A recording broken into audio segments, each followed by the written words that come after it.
Hello and welcome everyone. Welcome to our Lakshya case law series. आज के हम अपने इस वीडियो में लक्ष्य केस लॉ सीरीज के अंदर डिस्कस करेंगे ऑनरेबल सुप्रीम कोर्ट के पांच ऐसे नए जजमेंट्स को, पांच ऐसे नए केसेस को जो कि आपकी एग्जाम पॉइंट ऑफ व्यू से, जो कि आपके एग्जाम्स के पर्सपेक्टिव से इंपॉर्टेंट होने वाले हैं। ये ऐसे जजमेंट्स हैं जो कि कहीं ना कहीं एक प्रेसिडेंट फॉर्म करेंगे आप लोगों के एग्जाम्स के लिए, या अगर आप लोग प्रैक्टिस में भी हैं, या अगर आप लोग कोई और अपना लॉ से रिलेटेड आप लोग अपना एग्जाम देने जा रहे हैं, तो वहां पे ये जो भी जजमेंट्स हैं ये आपके लिए हेल्पफुल होने वाले हैं। तो हम अपनी लक्ष्य केस लॉ सीरीज, जो कि संभव लॉ में हमारी चल रही है, उसके अंदर हम सुप्रीम कोर्ट के बहुत इंपॉर्टेंट जो भी केस लॉस है उनको हम डिस्कस करते हैं। तो चलिए आज का ये वीडियो हम स्टार्ट करते हैं। सबसे पहला आज का हमारा केस है Dhanya M versus state of Kerala and others. अब जो ये 2025 आईएनएससी 809 है, ये ऑनरेबल सुप्रीम कोर्ट का ये एक न्यूट्रल साइटेशन है। इसको जब आप डालेंगे ना ऑनरेबल सुप्रीम कोर्ट की वेबसाइट पे, ये न्यूट्रल साइटेशन वाले में ना, तो ये आपको जो जजमेंट है आपको बहुत इजीली आपको और बहुत आराम से आपको मिल जाएगा। ठीक है, चलिए बैकग्राउंड समझते हैं केस का कि बैकग्राउंड क्या था, देखते हैं कि बैकग्राउंड क्या था एंड इस केस में क्या डिसाइड हुआ। तो अब इस केस में क्या हुआ, पढ़ते चलते हैं फिर डिस्कस करते चलते हैं। Rajesh, a registered money lender operating under the name of Rithika Finance, was detained by an order of the district magistrate Palakkad dated 20th of June 2024 under section 3 of the CAPA Act. The order was based on several criminal cases including alleged offence under the Kerala Moneylenders Act, Kerala Prohibition of Charging Exorbitant Interest Act, IPC sections and the SC/ST's Prevention of the Atrocities Act. अब हुआ क्या, जो accused था main Rajesh, वो एक registered money lender था। ठीक है, वो पैसे लोगों को उधार पे देता था। अब उसके ऊपर मेन जो एलिगेशंस थे वो क्या थे कि वो जो एक कंपनी चलाता था अपनी, एक ये ऋतिका फाइनेंस के नाम से। तो इसके अंडर वो क्या करता था, वो लोगों को पैसा देता था उधार पे, या और उस पैसे के एवज में वो इंटरेस्ट चार्ज करता था। ठीक है, तो अब केरला में एक एक्ट है, Kerala prohibition of charging exorbitant interest act. ठीक है, तो अब वो क्या करता था, वो बहुत ज्यादा एक्सॉर्बिटेंट मतलब बहुत ज्यादा अमाउंट में वो इंटरेस्ट वो चार्ज वो करता था। मतलब उसका जो जो इंटरेस्ट रेट था, एक उसका एक जो इंटरेस्ट रेट था ना, वो उसका बहुत हाईली वो चार्ज करता था। तो उसके अगेंस्ट में बहुत सारी कंप्लेंट्स मिलने लगी डिस्ट्रिक्ट मैजिस्ट्रेट्स को। ठीक है, तो डिस्ट्रिक्ट मैजिस्ट्रेट ने क्या करा, डिस्ट्रिक्ट मैजिस्ट्रेट ने जो राजेश है उसको डिटेन कर लिया under the preventive detention act. ठीक है, क्योंकि उसके ऊपर ऑलरेडी बहुत सारे क्रिमिनल केसेस पेंडिंग थे, था वो सब में बेल पर था वो आदमी। ठीक है, जितने भी उसके ऊपर मतलब ऑफेंसेस थे, या जितने भी उसके ऊपर रजिस्टर्ड ऑफेंसेस थे, उन सब में उसको बेल मिल चुकी थी और वो बेल पे था। लेकिन चूंकि उसके बाद भी वो अपना वही काम उसने जारी रखा था, तो डिस्ट्रिक्ट मैजिस्ट्रेट ने एज ऑफ प्रिवेंटिव एक्ट मान लीजिए, या फर्दर और लोगों को कहीं ना ठग ले या कुछ ना कर ले, तो उसको उसको इन्होंने प्रिवेंटिव डिटेंशन एक्ट के अंदर इन्होंने उसको डिटेन कर लिया। अब जो राजेश था, इनकी वाइफ ने चैलेंज करा डिटेंशन ऑर्डर को before the honourable high court of Kerala. Kerala high court के सामने इन्होंने उसके जो डिटेंशन ऑर्डर था उसको चैलेंज करा। एंड उन्होंने फाइल करी, क्या उन्होंने फाइल करी, रिट ऑफ हेबियस कॉर्पस, जिसका की मतलब होता है bring the body before the court. ठीक है, उन्होंने एक ये रिट लगाई केरला हाई कोर्ट के सामने। केरला हाई कोर्ट ने 4 सितंबर 2024 को वो रिट पिटिशन को डिसमिस करा। एंड केरला हाई कोर्ट ने ये होल्ड करा कि जो भी प्रोसीजरल सेफगार्ड्स थे, Kerala high court has held that holding that procedural safeguards had been complied with, and that the detaining authority need not consider the possibility of acquittal in the pending cases. ठीक है, अब जो भी safeguard थे preventive detention act के अंदर वो सारे फॉलो करे गए थे, उन सब का कंप्लायंस करा गया था। ठीक है, एंड जो भी डिटेनिंग अथॉरिटी है उसको प्रिवेंटिव डिटेंशन एक्ट के अंदर किसी को भी डिटेन करने से पहले, है ना, ये जानना जरूरी नहीं है या ये असरटेन करना जरूरी नहीं है कि क्या उनका उन पेंडिंग केसेस में एक्विटल हो सकता है, whether there is a possibility of acquittal of that particular detainee in the pending cases or not. ठीक है, अगर डिस्ट्रिक्ट मैजिस्ट्रेट को लगेगा कि भाई इसको प्रिवेंटिव डिटेंशन में अपने को लेना पड़ेगा, तो वो प्रोसीजरल सेफगार्ड्स जो है उनका कंप्लायंस करते में वो उसको डिटेन कर सकते हैं। ऐसा किसने बोला, ऐसा बोला केरला हाई कोर्ट ने। ठीक है, केरला हाई कोर्ट के ऑर्डर के अगेंस्ट में agreed by the appellant, agreed by the order of the Kerala high court, जो अपीलांट हैं, जो डिटेन्यू की जो वाइफ थी Dhanya M, she approached the supreme court contending that the detenue was on bail in all the pending cases and the detention order was a misuse of the preventive detention powers. ठीक है, उन्होंने बोला कि भाई जितने भी cases चल रहे थे उन सब में ऑनरेबल कोर्ट्स ने उस आदमी को बेल दे दी थी। अब चूंकि उस आदमी को बेल देती थी तो ये शासन के पास, सरकार के पास कहां से पावर आ जाती है उस पर्टिकुलर व्यक्ति को प्रिवेंटिव डिटेंशन के अंदर उसको डिटेन करने की। ठीक है, क्योंकि प्रिवेंटिव डिटेंशन के अंडर जब कोई पब्लिक ऑर्डर का मतलब जब ऐसा कोई आपके ऊपर एलिगेशन हो कि आपके किसी एक्ट की वजह से कोई पब्लिक ऑर्डर खराब हो रहा है या पब्लिक ऑर्डर को कुछ नुकसान हो रहा है, तब हम आपको पकड़ सकते हैं या तब उसके अंदर आपको पकड़ा जा सकता है। लेकिन जब यहाँ पे जब वो सब में बेल पे चल रहा है तो फिर क्या पावर आपको दे रहा है, तो ऐसी कौन सी पावर है डीएम के पास या गवर्नमेंट के पास कि वो आपको डिटेन कर पाए। अब सुप्रीम कोर्ट ने पूरी हियरिंग करी, सब कुछ करा, सुप्रीम कोर्ट ने क्या बोला आइए देखते हैं। The court reiterated that the preventive detention is an extraordinary measure that must be sparingly used, being an exception to the right to personal liberty guaranteed under Article 21 of the Constitution. It referred to Rekha versus State of Tamil Nadu, holding that the power of preventive detention is an exception to Article 21 and therefore must be applied as such as an exception to the main rule and only in rare cases. Honourable supreme court ने क्या बोला कि जो preventive detention है वो सिर्फ rare cases में applicable होना चाहिए, अप्लाई होना चाहिए, एक रूटीनली मैनर में उसको अप्लाई नहीं करना चाहिए बिकॉज वो एक एक्सेप्शन है to the article 21 that is personal liberty. ठीक है, the court further emphasize the distinction between law and order and public order. Court ने कहा कि भाई अंतर होता है लॉ एंड ऑर्डर में और पब्लिक ऑर्डर में। माइट बी पॉसिबल कि जो राजेश है, जो अक्यूज है, उसका एक्ट जो है वो लॉ एंड ऑर्डर खराब कर रहा हो, लेकिन उसका जो एक्ट है वो पब्लिक ऑर्डर खराब कर रहा हो, ये भी ये जरूरी नहीं है। अगर कोई एक ऐसा एक्ट है, अगर कोई एक ऐसा एक्ट है, ठीक है, जो कि लॉ एंड ऑर्डर खराब कर रहा है, दैट डजंट मीन्स कि वो एक्ट पब्लिक ऑर्डर भी खराब कर रहा हो। एंड अगर वो एक्ट पब्लिक ऑर्डर खराब नहीं कर रहा, देन जो प्रिवेंटिव डिटेंशन एक्ट है that can not be applied over that particular accused person. आगे देखते हैं क्या लिखा। The detention orders were not justified as it was dealing with the law and order as it was dealing with a law and order situation and not a public order situation। ठीक है, तो supreme court ने भी यही कहा, honourable supreme court ने, कि जो डिटेंशन ऑर्डर्स थे वो जस्टिफाइड नहीं थे। क्यों? क्योंकि जो एक्ट था अक्यूज का वो सिर्फ एक लॉ एंड ऑर्डर सिचुएशन की बात थी, ना कि वो एक पब्लिक ऑर्डर सिचुएशन की बात थी। ठीक है, quoting the decision in Nenavath Bujji versus state of Telangana, court ने जो ये डिसीजन आया था Nenavath Bujji versus state of Telangana को उसको कोट करा एंड कहा the distinction between the areas of law and order and public order is one of the degree and extent of the reach of the act in question on the society. It is the potentiality of the act to disturb the even tempo of life of the community which makes it prejudicial to the maintenance of the public order. If a contravention is in its if a contravention in its effect is confined only to a few individuals directly involved as distinct from a wide spectrum of public, it could raise a problem of law and order only. In other words, the true distinction between the areas of law and order and public order lies not merely in the nature or quality of the act, but in the degree and extent of its reach upon the society. Honourable supreme court ने कहा कि भाई जब आप preventive detention act को जब आप apply करते हो तो आपको ये देखना पड़ेगा कि जो एक्ट है, जो भी डिटेन्यू है, उसका जो एक्ट है, क्या वो सिर्फ लॉ एंड ऑर्डर सिचुएशन को खराब कर रहा है या फिर वो पब्लिक ऑर्डर सिचुएशन को भी खराब कर रहा है। अगर वो सिर्फ लॉ एंड ऑर्डर सिचुएशन को खराब कर रहा है, आपको उसकी डिग्री एंड एक्सटेंट देखना पड़ेगा अपॉन द सोसाइटी। अगर उसकी जो डिग्री एंड एक्सटेंट है, अगर वो सिर्फ कुछ लोगों तक ही सीमित है, ठीक है, अगर वो उससे उससे सिर्फ कुछ लोग परेशान होते हैं, तो आप ये नहीं कह सकते कि इससे पूरा पब्लिक ऑर्डर खराब हो रहा है। ठीक है, तो ऑनरेबल सुप्रीम कोर्ट ने क्या कहा कि यहाँ जो डिटेन्यू का जो मतलब जो एक्ट था वो सिर्फ लॉ एंड ऑर्डर को खराब करने वाला था, ना कि पब्लिक ऑर्डर को खराब करने वाला था। ठीक है, तो उन्होंने जो भी ऑनरेबल सुप्रीम कोर्ट ने क्या बोला कि in our view the attending facts and circumstances do not fall under the category of a public order situation. The observations made in the detention order do not ascribe any reason as to how the actions of the detainee are against the public order of the state. The Supreme Court thus set aside the preventive detention order dated so and so and the Kerala High Court's judgment dated so and so.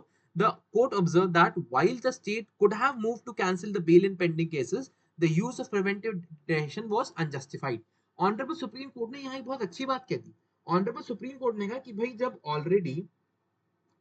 जब already उसके ऊपर इतने सारे pending cases थे, तो state को क्या करना चाहिए था. यहाँ पे उन्होंने एक वे आउट खोल दिया स्टेट के लिए. उन्होंने क्या कहा कि स्टेट को क्या करना चाहिए था कि स्टेट को उसके जो बेल ऑर्डर्स है ना, उसको कैंसिल करने के लिए मूव करना चाहिए था आगे. ठीक है, ना कि प्रिवेंटिव डिटेंशन ऑर्डर को स्टार्ट वो करके या प्रिवेंटिव डिटेंशन एक्ट को अप्लाई वो करके उसको डिटेन कर लेना था. जब आपको अगर ये लग रहा है कि जो भी एक्ट जो उसने करे हैं उसका एक फार रीचिंग इफेक्ट हो रहा है, या वो और भी ज्यादा लोगों को अपने उस जाल में फंसा रहा है, या जो कुछ भी कर रहा है, तो वो जो बेल पे है आप उसकी बेल कैंसिल करवा दो ना. प्रिवेंटिव डिटेंशन एक्ट अप्लाई करके एक नया वो क्यों वो एक और स्टार्ट करना है एवेन्यू लॉ का, कि साहब हमने तो प्रिवेंटिव डिटेंशन एक्ट के अंदर लाके उसको और पकड़ लिया. प्रिवेंटिव डिटेंशन एक्ट के अंदर उसको पकड़ना गलत था. लेकिन अगर आप उसकी बेल कैंसिल कराते हैं, जिन भी एक्ट में उसको बेल मिल रखी है, जिन भी ऑफेंसेस में उसको बेल मिल रखी है, तो वो वेल एंड गुड है, कोई उसमें प्रॉब्लम ही नहीं है. ठीक है, तो ये हुआ केस हमारा. ये एक इंपॉर्टेंट केस था जिसमें कि हमें public order and law and order इसके बीच का डिफरेंस बताया किसने, ऑनरेबल सुप्रीम कोर्ट ने. अब संभव लॉ में हमारा पूरा क्लैट पीजी 2026 के लिए कंप्लीट प्रिपरेशन कोर्स चल रहा है, जो कि 5499 का है. 5499 का ये आपको केस मिल जाएगा. ये पूरा आपको कोर्स मिल जाएगा, जिसमें कि हम आपको कॉम्प्रिहेंसिव स्टडी मटेरियल दे रहे हैं, वीडियो लेक्चर्स दे रहे हैं जो भी फाउंडेशनल सब्जेक्ट्स हैं उनके लिए, जैसे कि कॉन्ट्रैक्ट है, कॉन्स्टिट्यूशन है, एडमिनिस्ट्रेटिव लॉ है, जुरिस्प्रूडेंस है, हिंदू लॉ है, मुस्लिम लॉ है. एंड हम आपको 50+ मॉक पेपर्स देंगे एंड 100+ सब्जेक्ट वाइज हम आपको मॉक पेपर्स देंगे, जिसमें कि आपको क्लैट पीजी 2025 2020 से लेकर 23 21 22 के आपको पैटर्न्स होंगे, जिसमें कि क्या आपकी जो तैयारी है वो आपकी डिटेल्ड एंड एग्जॉस्टिव आपकी पूरी प्रिपरेशन हो जाएगी. प्लस हम आपको 100+ इसमें comprehensive landmark plus recent case law का हम आपको ब्रीफ भी देने वाले हैं, ताकि आप उसको बस एक बार आप उसको पढ़िए, एंड आपका जो भी आपने पहले से अगर पढ़ रखा होगा उसको, तो आपका एक जो अंडरस्टैंडिंग है वो आपकी और कंसेप्चुअली आपकी क्लियर हो जाएगी, आपको और कंसेप्चुअली आप उसमें अच्छे हो जाएंगे. एंड प्लस बोनस हम आपको मॉक्स वो दे देंगे, जैसे एलएम पीजी के लॉ एंट्रेंस है, जैसे आईलेट पीजी है, आईएलआई का है, सीयूईटी का है. एंड हमारे जो स्टूडेंट्स हैं उनका बहुत अच्छा, ये हमारे पूरे स्टूडेंट्स का है, बहुत अच्छा हमारा इस बार रिजल्ट क्या था. तो अगर आप लोगों को क्लैट पीजी अगर आप लोग प्रिपेयर कर रहे हैं क्लैट पीजी के लिए, तो हमारा जो कंप्लीट प्रिपरेशन कोर्स है ये आप ले सकते हैं, दैट इज फॉर 5499 ओनली. आगे बढ़ते हैं. अब है Messrs Balaji traders versus the state of UP and another's. इसमें क्या हुआ देखते हैं, बैकग्राउंड थोड़ा सा इसका देखते हैं. इसमें जो कंप्लेनेंट थे, नेमली प्रोफेसर मनोज कुमार अग्रवाल, वो एक प्रोप्राइटर फर्म चलाते थे मैसर्स बालाजी ट्रेडर्स करके, जो कि कैरी करती थी क्या, business of betel nut leaves. ठीक है, उनकी जो फर्म थी, प्रोप्राइटरशिप जो फर्म थी मैसर्स बालाजी ट्रेडर्स, ये क्या करती थी, ये बीटल नट्स का बिजनेस करती थी, बीटल नट लीव्स का ये बिजनेस करती थी. एक और थे संजय गुप्ता, उन्होंने भी सेम बिजनेस स्टार्ट करा under the same name, Balaji traders. ठीक है, एंड जो भी अब इन दोनों के बीच में जो ये ट्रेडमार्क था मैसर्स बालाजी ट्रेडर्स को लेके, अब ये पेंडिंग हो गया इनके बीच में.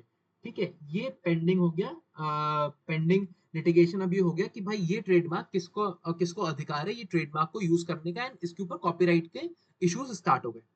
22 मई 2022 को क्या हुआ, जब कंप्लेनेंट जो कि मनोज कुमार अग्रवाल थे, ये अपने घर जा रहे थे, तो जो अक्यूज है संजय गुप्ता, तीन अननोन लोगों के साथ आते हैं, राइफल्स लिए अपने हाथ में, एंड इनको रोकते हैं एंड इनको धमकाते हैं.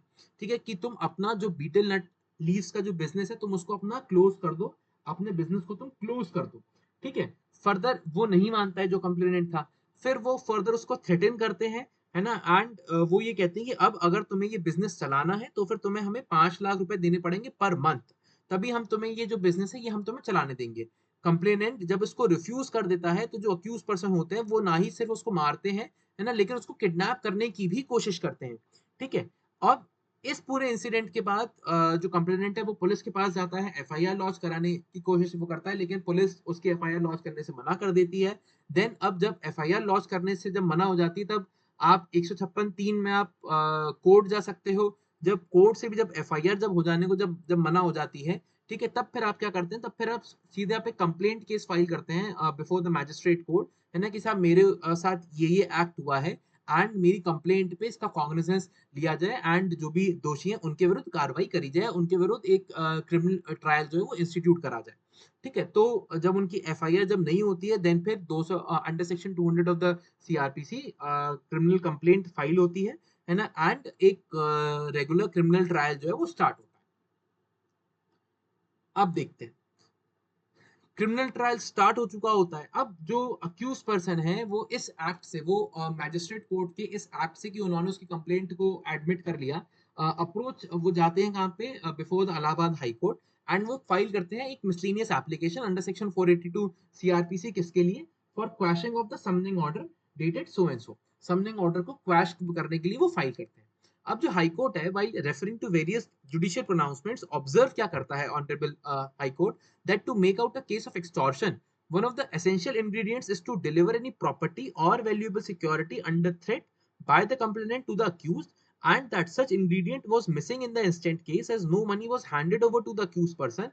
It further observed that since no offense of extortion under section 383 IPC is made out, consequently no offense under section 387 of the IPC would be made out, thus finding it a fit case to be quashed. Allahabad high court इसको quash कर देता है और ये कहता है कि भाई एक्सटॉर्शन का एक जो एसेंशियल इंग्रेडिएंट है, एक्सटॉर्शन का एक जो एसेंशियल इंग्रेडिएंट है, that is to deliver any property और वैल्यूएबल सिक्योरिटी, डिलीवरी होनी चाहिए किसी वैल्यूएबल सिक्योरिटी की या प्रॉपर्टी की, ठीक है, and that to under threat by the complainant to the accused, एक वहां पे थ्रेट होना चाहिए प्लस डिलीवरी होनी चाहिए किसी भी प्रॉपर्टी की by the complainant to the accused. Allahabad high court के हिसाब से ये एक एसेंशियल इंग्रेडिएंट्स है किसके, एक्सटॉर्शन के। इलाहाबाद हाई कोर्ट क्या करता है, उस केस को क्वैश कर देता है, उस कंप्लेंट केस को क्वैश कर देता है। क्वैशमेंट से अग्रीव्ड होकर जो कंप्लेनेंट है वो पहुंचता है ऑनरेबल सुप्रीम कोर्ट। अब सुप्रीम कोर्ट पूरा पूरा जो सेक्शन 387 है उसको एलैबोरेट करके डिस्कशन पूरा होता है ऑनरेबल सुप्रीम कोर्ट में। सेक्शन 387 क्या कहता है, अब जरा ये पढ़ते हैं। Putting person in fear of death or of grievous hurt in order to commit extortion, wordings देखिए क्या है, in order to commit extortion, यहाँ पे एक्सटॉर्शन अभी हुआ नहीं है, यहाँ पे एक्सटॉर्शन क्या है, यहाँ पे एक्सटॉर्शन होने वाला है, यहाँ पे एक्सटॉर्शन होने वाला है, it is about to be committed, ठीक है, जिसको हम क्या बोलते हैं, about to be committed, about to be committed, ठीक है। तो जो इलाहाबाद हाई कोर्ट की एक जो रूलिंग है कि साहब असेंशियल फीचर क्या है कि प्रॉपर्टी की डिलीवरी हो ही जानी चाहिए, लेकिन अब जहां पे अबाउट टू बी कमिटेड है वहां पे डिलीवरी तो मतलब या तो होने वाली है डिलीवरी, ठीक है, या जो कंप्लेनेंट है वो उसको देने वाला है लेकिन वो रुक गया, ठीक है, यहाँ पे एक्सटॉर्शन कंप्लीट नहीं हुआ है। तो 387 क्या कह रहा है कि whoever in order to, यहां से पढ़ते देखिए, whoever in order to the committing of extortion puts or attempts to put any person in fear of death or of grievous hurt to that person or to any other shall be punished with imprisonment of either description for a term which may extend to 7 years and shall also be liable to fine। अब भाई जो complainant है उसको उसको इन्होंने मारा, बंदूकें ले आए, बंदूक से इन्होंने उसको डराया धमकाया, अब जब बंदूकें जब उनके पास हैं, जब राइफल्स जब उनके पास है, दैट मीन्स क्या है, उसमें एक फियर ऑफ डेथ तो आ गया। अब जब फियर ऑफ डेथ आ गया उसके बाद प्लस फिर पहला एसेंशियल इंग्रेडिएंट क्या हुआ, फियर ऑफ डेथ, ठीक है, या फियर ऑफ ग्रीवियस हर्ट, तो फियर ऑफ डेथ तो आ गया यहाँ पे, ठीक है। दूसरा क्या हुआ, whoever in order to committing of extortion, उसने क्या बोला था कि जब तुम हमें 5 लाख रुपए दोगे पर मंथ तभी तुम ये बिजनेस कर पाओगे, ठीक है, उन्होंने मांगा, ठीक, प्लस उसके ऊपर उन्होंने एक फियर करा, मतलब एक प्रेशर वो डाला bye way of fear of death, ठीक है, या ग्रीवियस हर्ट। तो अब इसमें कहीं भी ऐसा सुप्रीम कोर्ट ने ये पाया, अब ऑनरेबल सुप्रीम कोर्ट ने ये पाया कि सेक्शन जो 387 है वहां पे कहीं भी नहीं है कि आपको जो प्रॉपर्टी है उसकी डिलीवरी करनी ही पड़ेगी या उसकी डिलीवरी हो ही जानी चाहिए for the applicability of section 387। उन्होंने कहा यहाँ पे एक्सटॉर्शन अभी हुआ नहीं है, सुप्रीम कोर्ट ने क्या कहा, यहाँ एक्सटॉर्शन होने वाला था, ठीक है, तो जहां पे एक्सटॉर्शन होने वाला था वहां पे actual delivery of property is not required. देख लेते हैं क्या लिखा हुआ नीचे। The court rejected the High Court's view that an offence under Section 387 IPC requires actual delivery of property. It clarified that extortion under Section 387 is complete as soon as the victim is put in fear of death or grievous hurt. Unlike Section 383, which defines extortion and necessitates the delivery of property, Section 387 does not require any transfer of valuable property for the offense to be established, क्योंकि कहीं लिखा ही नहीं है कि delivery of property should be there, ठीक है, या handing over of the property should be there. यहाँ तो है in order to committing of extortion. Extortion हुआ नहीं, एक्सटॉर्शन यहाँ पे होने वाला था। तो एक्सटॉर्शन यहाँ अबाउट टू बी कमिटेड है, जहां पे अबाउट टू बी कमिटेड है वहां पे प्रॉपर्टी की डिलीवरी एसेंशियल नहीं है ना, वहां पे प्रॉपर्टी की वहां पे प्रॉपर्टी की एक्चुअल डिलीवरी जरूरी नहीं है। वहां पे बस ये है कि वो उस पर्सन में इतना फियर हो जाए कि वो उसको देने लग जाए या वो उसको देने वाला हो, ठीक है। तो सेक्शन जो 387 है वो अप्लाई हो जाएगा। होल्डिंग दस the bench comprising of justice Sanjay Karol and Manoj Mishra set aside the Allahabad High Court's decision which had quashed the summons issued to the accused in connection with the complaint registered under section 387 IPC, putting under person putting a person in fear of death or of grievous hurt to commit the extortion, and जो complaint case था वो इन्होंने उसको reinstate इन्होंने करा, ठीक है। तो अब यहाँ पे एक चीज हमेशा याद रखिएगा, अगर कभी आपके जुडिशरी के एग्जाम्स वगैरह में भी आ जाए कि is it necessary to actually deliver the property under section 387, ठीक है, तो ये नेसेसरी नहीं है to actually deliver the property under section 387। 333 के अंडर तो नेसेसरी है बट 387 के अंडर नेसेसरी नहीं है, ठीक है। आगे बढ़ते हैं। Vinod infra developers limited versus Mahavir Luniya and others. इसमें क्या हुआ देखते हैं, बैकग्राउंड जरा इसका देखते हैं। The appellant filed the suit seeking a declaration of title, possession and injunction over the suit property, arguing that the respondent number one doesn't hold a good title because an agreement to sell and the power of attorney executed in respondent number one's favor was revoked. Appellant एक suit file करता है seeking declaration of title and possession and injunction over suit property, and वो argument में ये रखता है कि जो respondent है, ठीक है, उसके पास अच्छा टाइटल नहीं है, he doesn't hold a good title। क्यों नहीं है? बिकॉज जो अग्रीमेंट है टू सेल एंड जो पावर ऑफ अटॉर्नी है जो रिस्पॉन्ड नंबर 1 के फेवर में जो एग्जीक्यूट करी गई थी वो रिवोक कर दी गई है, ठीक है। Despite revocation the respond number 1 executed the sale deed in his favour and mutated the property in revenue records. अब जब जो पावर ऑफ अटॉर्नी है जब रिवोक कर दी गई तो रिस्पॉन्ड नंबर 1 के पास कोई पावर नहीं थी सेल डीड को एग्जीक्यूट करने की, लेकिन उसके बावजूद भी उसने क्या करा, उसने सेल डीड को एग्जीक्यूट कर दिया एंड रेवेन्यू रिकॉर्ड्स में प्रॉपर्टी को म्यूटेट करा दिया। Challenging this action the appellate filed a suit seeking a declaration of title, possession and injunction over the suit property. Being agreed by the High Court's decision to reject his suit under Order 7 Rule 11, High Court ने क्या करा, high court ने जो appellant था उसका suit reject कर दिया under order 7 rule 11 के अंदर। अपीलांट ने अपील करी before the honourable supreme court. अब जो बेंच थी it was comprising of justice GB Pardiwala and R Mahadevan. उन्होंने इस केस को सुना with respondent number 1 in the absence of a suit for specific performance of the contract sought enforcement of an agreement to sell to claim transfer benefits, ठीक है। ये पूरा case हुआ। अब इसमें वो रूलिंग क्या आई ऑनरेबल सुप्रीम कोर्ट की। So honourable supreme court setting aside the impugned decision the judgment authored by justice Mahadevan held that to claim transfer benefits under the transfer of property act a suit for specific performance of the contract must be filed as merely relying on an agreement to sell is insufficient। Justice Mahadevan ने बोला कि अगर आपके पास सिर्फ agreement to cell है और आपके पास वो रजिस्टर्ड नहीं है, ठीक है, तो आपका जो अग्रीमेंट टू सेल है वो एक इनसफिशिएंट अग्रीमेंट है अगर आप क्लेम कर रहे हो ट्रांसफर बेनिफिट्स को, ठीक है। तो जो भी आपको क्या करना पड़ेगा, आपको वो जो अग्रीमेंट टू सेल है उसको कन्वर्ट करना पड़ेगा इन अ रजिस्टर्ड अग्रीमेंट, ठीक है। तो unregistered agreement to sale conveyance नहीं कहलाएगा एंड वो ट्रांसफर बेनिफिट्स आपको नहीं दे पाएगा अगर आप उस पर्टिकुलर प्रॉपर्टी को सेल करना चाह रहे हैं तो। Further referencing section 54 of the transfer of property act, the court said that even though the suit for specific performance of contract was not instituted, an unregistered agreement to sell would not have benefited the respondent number 1 as unregistered agreements to sell even if coupled with possession do not convey title or create any interest in the immovable property। अगर आपके पास agreement to sell है and that too वो unregistered है तो वो आपको अच्छा title, वो आपको एक गुड टाइटल नहीं देता और वो आपका इंटरेस्ट जो है उस पर्टिकुलर प्रॉपर्टी में क्रिएट नहीं करता है, ठीक है। It is a settled law that a transfer of immovable property by way of sale can only be by deed of conveyance. An agreement to sale is not a conveyance, it is not a document of title or a deed of transfer of deed of transfer of property and does not confer ownership right or title. In Suraj Lamp, this court had reiterated that an agreement to sell does not meet the requirements of section 54 and 55 of the TPA to effectuate a transfer. The court observed in MS Anantha Murthy versus J Manjula. अब इन्होंने क्या बोला कि जो एक convince deed है ना, वो एक अनरजिस्टर्ड अग्रीमेंट नहीं हो सकता. अगर आपके पास कोई अनरजिस्टर्ड अग्रीमेंट टू सेल है, ठीक है, तो पहले ये रिक्वायरमेंट है, उसकी पहले ये आवश्यकता है कि या तो वो इधर वो रजिस्टर्ड हो, ठीक है. जब वो रजिस्टर्ड होगा तभी वो आपको एक गुड टाइटल वो देगा ऑफ अ कन्वेंस, ठीक है.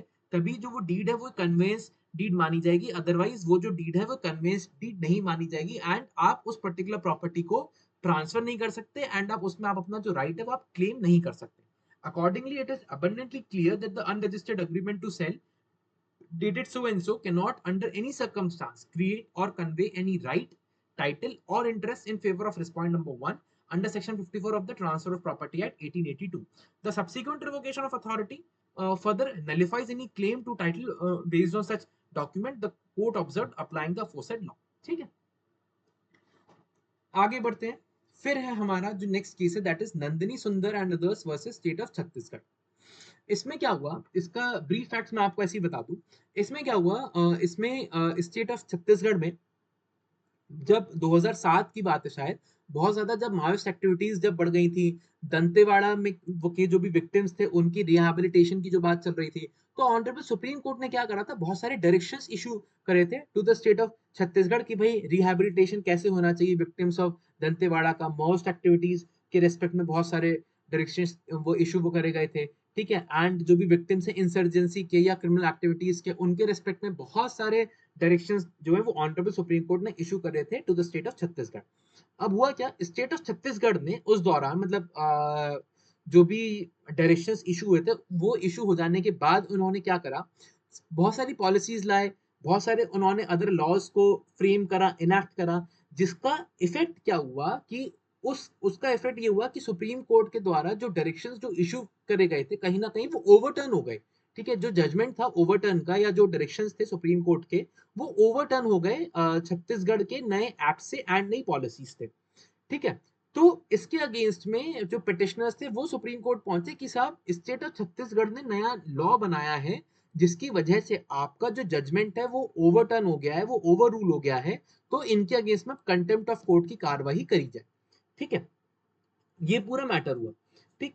और जो भी मतलब मंत्री थे, यंत्री थे या जो भी ऑफिसर्स थे उनके अगेंस्ट में कंटेम्प्ट ऑफ कोर्ट की कार्रवाई करी जाए, ठीक. ऑनरेबल सुप्रीम कोर्ट ने ये प्ली को रिजेक्ट किया और ऑनरेबल सुप्रीम कोर्ट ने माना कि भाई जो लेजिस्लेचर्स हैं या जो पार्लियामेंट है, अगर वो लॉ बना रहे हैं तो उनके पास पावर है वो लॉ बनाने की. माइट बी पॉसिबल कि उनका जो लॉ है वो अगेंस्ट में हो of the orders of the honourable supreme court या हाई कोर्ट्स के, लेकिन आप इसको कंटेम्प्ट ऑफ कोर्ट नहीं कह सकते. देखिए क्या लिखा ऑनरेबल सुप्रीम कोर्ट ने, while rejecting a plea that state of Chhattisgarh's enactment of Chhattisgarh Auxiliary Armed Force Act 2011 amounted to contempt of court, the court opined that every state legislature has plenary powers to pass an enactment and such an enactment continues to have the force of law unless it is declared ultra vires of the constitution of by a constitutional court.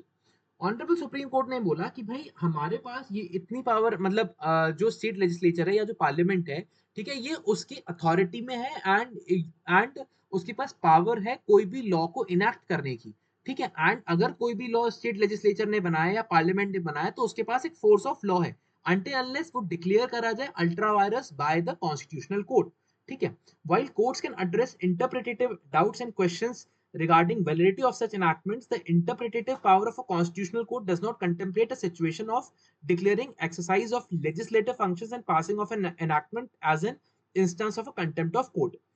Honourable supreme court ने बोला कि भाई constitutional court के पास एक interpretative power है, लेकिन किसी ऐसे लेजिस्लेटिव एक्ट को, ऐसे लेजिस्लेटिव फंक्शन को जो कि उनकी पावर्स को एक्सरसाइज करने का एक्ट है, वो उसको कंटेम्प्ट ऑफ कोर्ट के इंस्टांस में या कंटेम्प्ट ऑफ कोर्ट के एम्बिट में नहीं ला सकते, ठीक है. Further the court also noted we must remember that central to the legislative function is the power of the legislative organ to enact as well as amend the laws.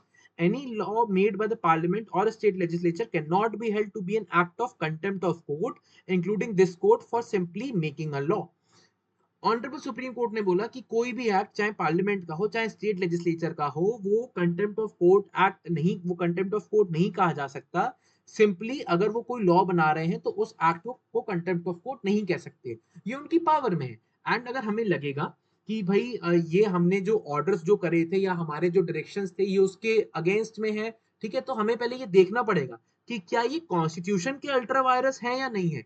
अगर ये constitution के ultra vires है, then फिर हम इसको void, हम उस act को नल एंड वॉइड हम घोषित कर सकते हैं, लेकिन वो कंटेम्प्ट ऑफ कोर्ट की कैटेगरी में नहीं आएगा। ठीक है, emphasizing on the doctrine of the separation of the powers, it further said that any legislation can be challenged only on the twin prongs of legislative competence and constitutional validity. कोई भी अगर law है, कोई भी legislation है ना अगर, तो आप उसको सिर्फ दो बेसिस पे आप उसे चैलेंज कर सकते हो। फर्स्ट, क्या जिसने लॉ बनाया उसके पास लेजिस्लेटिव कॉम्पिटेंस थी वो लॉ बनाने की। दूसरा, क्या वो कॉन्स्टिट्यूशनली वैलिड है या नहीं है। आप उसे ये नहीं कह सकते कि साहब फलाना एक सुप्रीम कोर्ट का जजमेंट था, ये उसके अगेंस्ट में ये लॉ बन गया है, तो फिर आप इनके अगेंस्ट में आप कंटेंट ऑफ कोर्ट की आप कार्रवाई आप स्टार्ट कर दो। ठीक है, जिससे कि क्या होगा, कहीं ना कहीं सुप्रीम कोर्ट के पास या हाई कोर्ट्स के पास एक मतलब अनइमेजिनेबल एक पावर आ जाएगी कि साहब अब कि अगर उनका कोई भी लॉ है, कोई भी अगर उनका जजमेंट है और कोई भी ऐसे नया लॉ बना जो कि उसके अगेंस्ट है, तो फिर उसे कंटेम्प्ट ऑफ कोर्ट अगर ऐसा करार दिया जाने लगा तो फिर बहुत दिक्कत हो सकती है। तो सुप्रीम कोर्ट ने कहा कि भाई कोई भी लेजिस्लेशन है उसको हम सिर्फ दो प्रॉन्ग्स पे हम उसे चैलेंज कर सकते हैं। क्या लेजिस्लेटिव कॉम्पिटेंस थी बनाने वाले के पास, अगर थी तो क्या वो कॉन्स्टिट्यूशनली वैलिड है या नहीं है। इसके सिवाय उसको आप किसी और बेसिस पर चैलेंज नहीं कर सकते। ठीक है, आगे बढ़ते हैं। अब हमारा कंप्लीट 2026 एलएलएम कैप्सूल कोर्स एक और हमारा चल रहा है, दैट इज फॉर 7499, जिसमें हम आपको CLAT PG, CUET, IIT Kharagpur, AILET PG and ILI LLM की हम आपको प्रिपरेशन करवाते हैं। इसमें भी आपको पूरा कॉम्प्रिहेंसिव कवरेज मिलेगा, सीयूईटी का, क्लैट का, आईएलएट का, आईआईटी खड़गपुर का, आईएलआई का, सिम्बायोसिस एलएलएम, एएमयू का, जामिया का। एक्सटेंसिव मॉक टेस्ट वो सीरीज है और इतनी अच्छी है कि अगर आप लोग उसको एक से दो बार कर लेंगे तो आपके बहुत सारे जो भी कंसेप्चुअल आपकी नॉलेज है वो उसमें क्लैरिटी आएगी। 100+ कॉम्प्रिहेंसिव लैंडमार्क केस लॉस हम आपको देंगे, उसकी ब्रीफ्स देंगे। ठीक है, सो अगर आप लोग कोई भी आप लोग एलएम एग्जाम को अगर आप परस्यू कर रहे हैं, अगर आप किसी को भी टारगेट कर रहे हैं, तो आप हमारा ये 7499 का आप ये कोर्स हमारा ले सकते हैं, जिसमें कि आपकी एक पूरी कॉम्प्रिहेंसिव प्रिपरेशन आपकी हो जाएगी फॉर 2026 एलएलएम एग्जाम्स। आगे बढ़ते हैं। लास्ट हमारा जो केस है that is messrs Celestium Financials versus A Nanasekaran. इसमें क्या हुआ, एक बहुत अच्छा एक इसमें पॉइंट निकल के आया, दैट इज कि जो सेंट्रल इशू है जो कि अराइज हुआ इसमें for the adjudication of the honourable supreme court, that was कि whether an appeal would be maintainable under the proviso to section 372 of the CRPC against an order of acquittal passed in a case instituted upon a private complaint under section 138 of the NIA by treating the complainant in such a proceeding as a victim within the meaning ascribed to the term under section 2WA of the CRPC। अब देखिए, आज तक होता क्या था कि जो भी कंप्लेनेंट होता था ना, जो भी कंप्लेनेंट होता था 138 एनआईए वाला, मतलब जिसका कि पैसा डूबा होता था, ठीक है, अगर वो एक कंप्लेंट फाइल करता था under section 138 of NIA, and अगर उस मैटर में क्या होता था कि अगर अक्यूज का एक्विटल अगर हो जाता था, देन इन दैट केस अब उसे क्या करना पड़ता था, उसे मूव करना पड़ता था। अगर उसे अपील करनी होती थी ना, तो उसे मूव करना पड़ता था अंडर सेक्शन 378 क्लॉज 4, उसे लीव टू अपील की एक एप्लीकेशन लगानी पड़ती थी। लीव टू अपील की उसको एक एप्लीकेशन लगानी पड़ती थी, है ना, कि साहब मुझे आप वो मतलब मुझे आपसे परमिशन चाहिए, है ना, कि मैं अपनी अपील फाइल कर सकूं इस एक्विटल के अगेंस्ट में।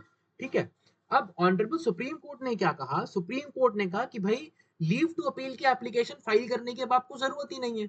क्यों नहीं है, इसलिए नहीं है क्योंकि अब आप जो हो, आप एक विक्टिम हो अंडर सेक्शन 372 के प्रोवाइजो में। ठीक है, अगर आप का चेक बाउंस हो जाता, मतलब आपको जो चेक मिला है अगर वो बाउंस हो जाता है, अगर आपको पैसा डूब जाता है, देन इन दैट केस आप क्या हो, आप विक्टिम हो अंडर सेक्शन 372 का प्रोवाइजो। अब आपको लीव टू अपील की रिक्वायरमेंट नहीं है।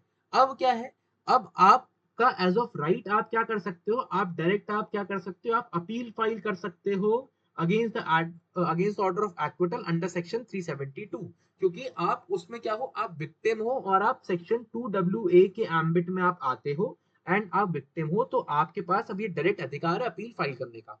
It was by virtue of the 2009 amendment that the proviso to section 372 was inserted in the CRPC, giving victims the right to file appeal against an order of acquittal. The court noted that the definition of victim is an inclusive one, so as to include a person who has suffered any loss or injury. Section 2WA CRPC का क्या कहता है victim के बारे में? Victim means a person who has suffered any loss or injury caused by reason of the act or omission for which the accused person has been charged, and the expression victim includes his or her guardian or legal heirs. ठीक है। Further, the court disposed of the appeal by setting aside the High Court's judgment and giving liberty to the appellants to file appeals under Section 372 proviso against the order of the acquittal. क्योंकि आज से पहले क्या होता था ना, आज से पहले अपील फाइल करने से ही पहले आपको एक लीव टू अपील फाइल करनी पड़ती थी, और मैक्सिमम मैटर्स में क्या होता था, जो ये लीव टू अपील होती थी ना, यही आपकी जो होती थी, यही आपकी रिजेक्ट हो जाती थी, तो आपकी अपील तक बात आ ही नहीं पाती थी। अब चूंकि आप विक्टिम हैं अंडर सेक्शन 372, तो अब आपको क्या करना है, अब आप डायरेक्ट अपील फाइल कर सकते हैं, जो कि अब आपकी क्या होगा, अब आपकी जो कि डायरेक्ट क्या होगी, मेरिट्स पर सुनवाई अब आपकी हुआ करेगी। ठीक है, तो ये था इस पर्टिकुलर केस में, ये इंपॉर्टेंट है, और ये 138 का जितने भी एग्जाम्स में नेगोशिएबल इंस्ट्रूमेंट एक्ट आता है ना, उसमें ये केस आने के 99% चांसेस हैं, क्योंकि अब एक ही लैंडमार्क केस लॉ है नेगोशिएबल इंस्ट्रूमेंट एक्ट्स के अंदर। ठीक है, तो चलिए आज का हम अपना वीडियो यहीं तक रखते हैं। फर्दर हम आपसे मिलेंगे अपने नेक्स्ट वीडियो में नए केस लॉस के साथ। तो तब तक के लिए थैंक यू सो मच।